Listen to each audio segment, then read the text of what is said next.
Minsan, baka sinasabi nila na, tayo, we really spent much of our time sa field, 'di ba? That's why, during my time during the time that I was still in the active service, I was privileged enough to be given that opportunity to fight all against all armed groups in the Philippines in actual combat. Kaya alam na alam ko kung paano ba na anong nagtulak sa kanila, paano maging rebelde, paano ganyan, no? They nirerespeto ko sila nung finally naging rebelde na rin tayo, military rebel, di ba? So, yung kumbaga yung spirit, yung nasa kanila rin, simpatsya mo, di ba? Na bandang huli nga,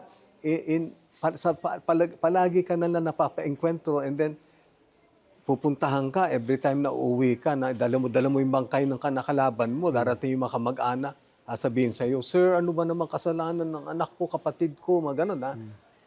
And during that time, nung mga gera-gera na nasa bakan ko, valid ang mga issues na inaano nila, non-deliver of basic services, bakit napabayaan sila na ganito, ganyan, na ano. So, bandang huli, di ako na rin namundok. I mean, ako na rin nagrebelde. Kasi nga, nakita mo na mayroon talagang pagkukulang yung ating gobyerno noong panahon na yan. Pero, well, katulad yan, the problems, you're saying now that the problems then is still the problem Still the now. problem na. Masama nga mas lumala pa Mas lumala pa. Oo, di ba? Mas lumala pa. So, what do you think is the problem truly na or the things that we need to do or the things that we're not doing as a nation? Well, let's start from very basic lang muna. Di maghalal kayo ng mga maayos So, na mga... no, goes back to the electorate? Yes. Ganun ba? Yes. Ayaw ng Wala naman sila ibang sisisihin, di ba? Yung biro nga nila na if there are so many Yung mga...